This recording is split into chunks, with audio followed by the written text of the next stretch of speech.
Madhava Kunj Bihari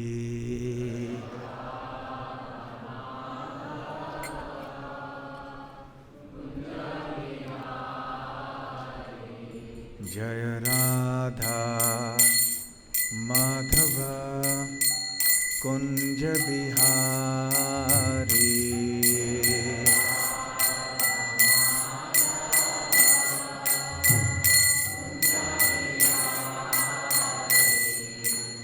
Jai गोपीजन Vallabh Girivardhari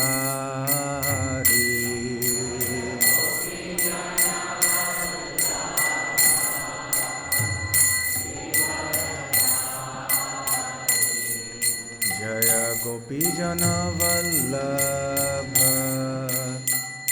Girivardhari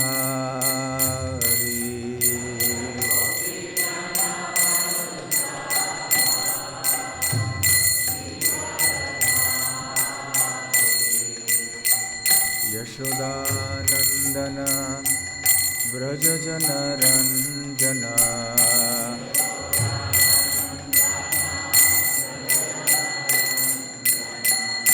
Yashodanandan Vraj Janaranjan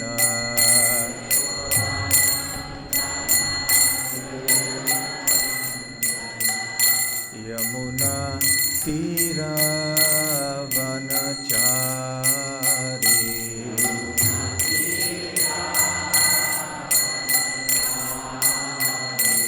Yamuna Tirah वनचारी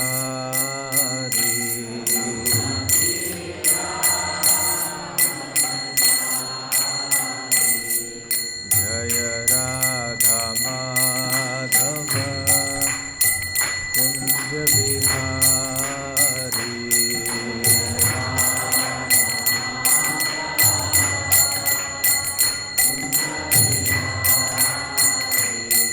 Jai Radha Madhav Kunj Bihari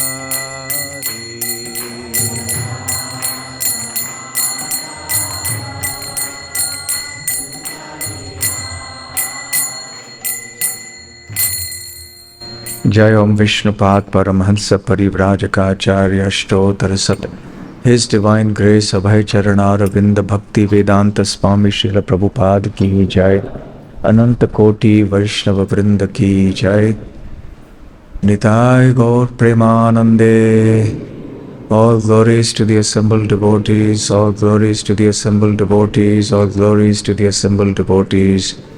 All glories, all glories, all glories to Shri Guru and Gauranga.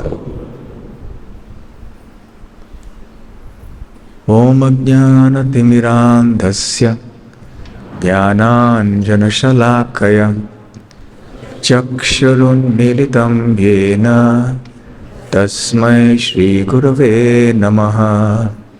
Shri Chaitanya Manobhishtam Sthapitam Yena Bhutale Swayam Rupa Kada Mahyam Dadati Swapadantikam Vandeham Shri Guru Shri Yuta Padakamalam Shri Gurun Vaishnavamscha Shri Rupam Sagrajatam Sahagana Raghunathanvitam Tam Sajivam Satvaitam Savadhutam Parijana Sahitam Krishna Chaitanya Devam Shri Radha Krishna Padam Sahagana Lalita Shri Vishakhanvitamscha Nama Om Vishnu Padaya Krishna Presthaya Bhutale Shri Mate Bhakti Vedanta Swami Niti Namine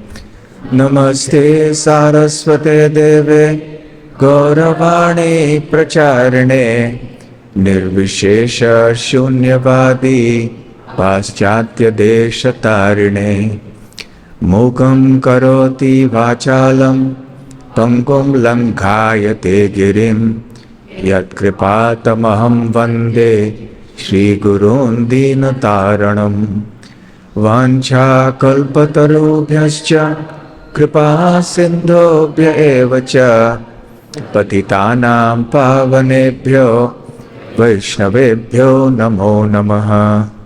Namo mahavadanyaya Krishna prema pradayate Krishnaya Krishna chaitanya namane gauradvishe namaha. Pancha tattvatmakam Krishnam bhaktarupa swarupakam bhaktavataram bhaktakyam namami bhakta shaktikam. Aradhyo bhagavan vrajesha tanayas tadhama vrindavanam ramya kachidupasana vrajavadho vargena ya kalpita. Srimad Bhagavatam pramanamamalam prema pumartho mahan Shri Chaitanya Mahaprabhor matamidam Tatradara na paraha. Hare Krishna, Krishna Krishna, Hare Hare, Hare Rama, Rama Rama, Hare Hare. Hare Krishna. This is such a wonderful place. I didn't expect to be in a place that is so full of natural beauty, and we are right in the middle of it, surrounded by hills which have nice vegetation and greenery and some attractive architecture, nice facilities for all of us to be here, to have a retreat of this sort. This is actually a retreat because we're retreating away from quote unquote civilization.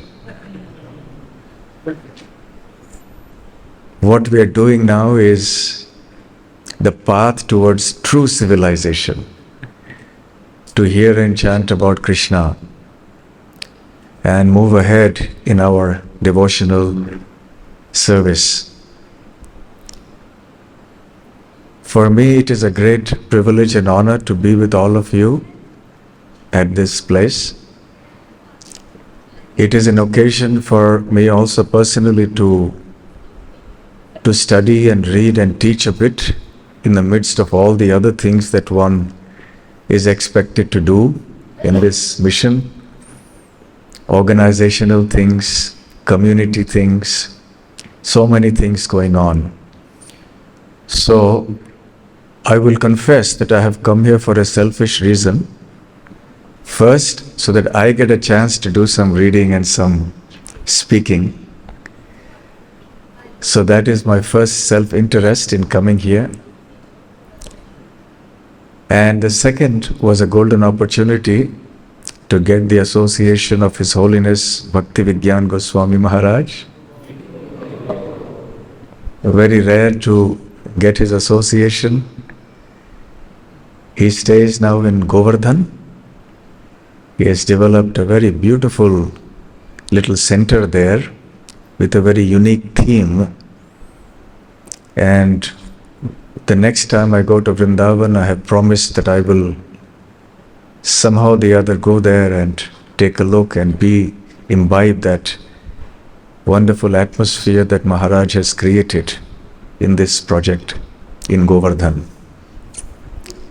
And the third is, of course, to be with all of you who have come from different parts of the country, and some of you have come from outside also, from abroad.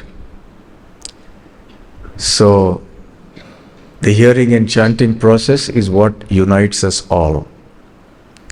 This is the foundation for actual unity in the society, for actual peace, for actual joy, for actual freedom. Because without keeping Krishna in the center, without situating ourselves on the foundation of Krishna consciousness, nothing will work. It will be chaos. And that's what Srila Prabhupada says in the Nectar of Devotion preface when he says that Krishna consciousness is like that switch. When you switch it on, there is light and you can see everything clearly. And similarly, in this world, when we become Krishna conscious, we see everything clearly. At one point, Srila Prabhupada defines what science is. Now, we all have studied science to some degree in our schools, at least till year 10 of school, or some of us have perhaps studied further, and some have got much higher education in the fields of science. Srila Prabhupada's definition of science was to know things as they are. What a beautiful, succinct, complete, wholesome definition of science. To know things as they are. Not just to know things that are within the purview of our senses, or to know things merely by dint of our intellectual power, our speculative power, but to know things as they are from sources who are qualified and authorized to teach that to us, which is our scriptures. Like the Madhurya Kadambini, which we are going to hear from tomorrow, and also the Nectar of Devotion. So these are like guidebooks, beacon lights for us. They build upon the foundational books of the Bhagavad Gita, the Srimad Bhagavatam, the Chaitanya Charitamrita. And we get further insight into this mysterious world of spirituality, of bhakti. So this is why we need more of such activities. We need to come together to hear and chant.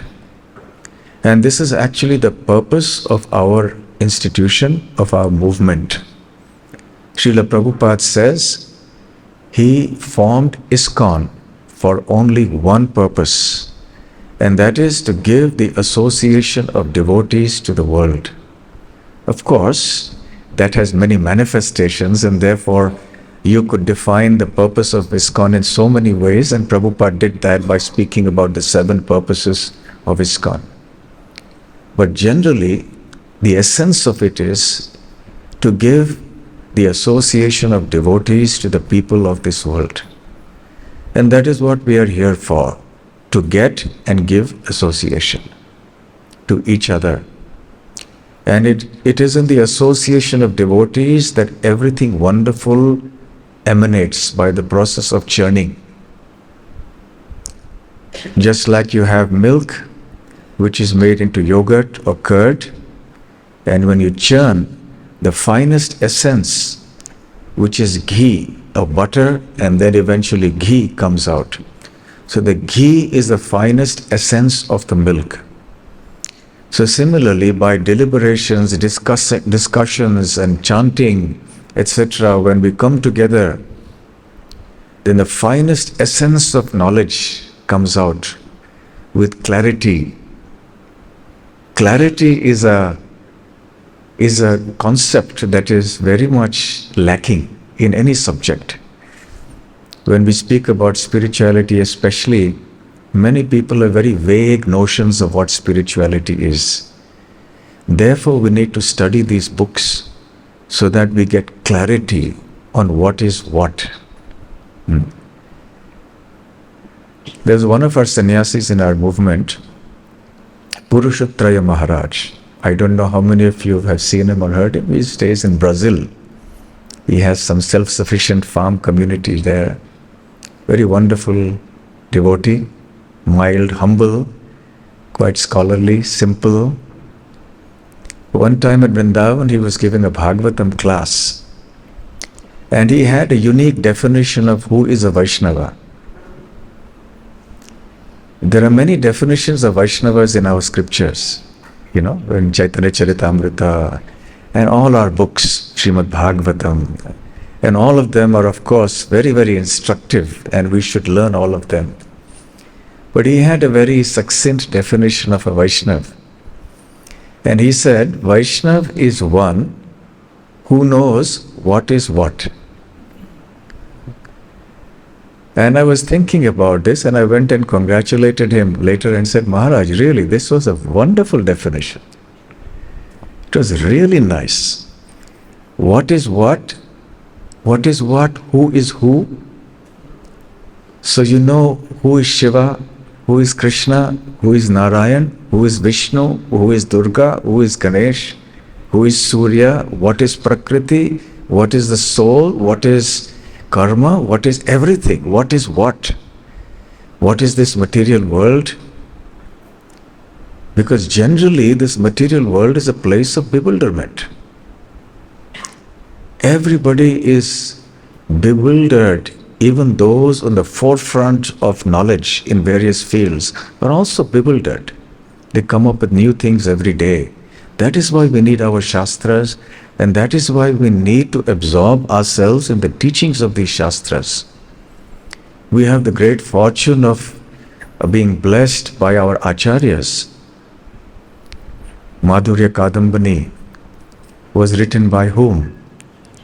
Shri Vishwanath Chakravarti Thakur. Nectar of Devotion, written by whom?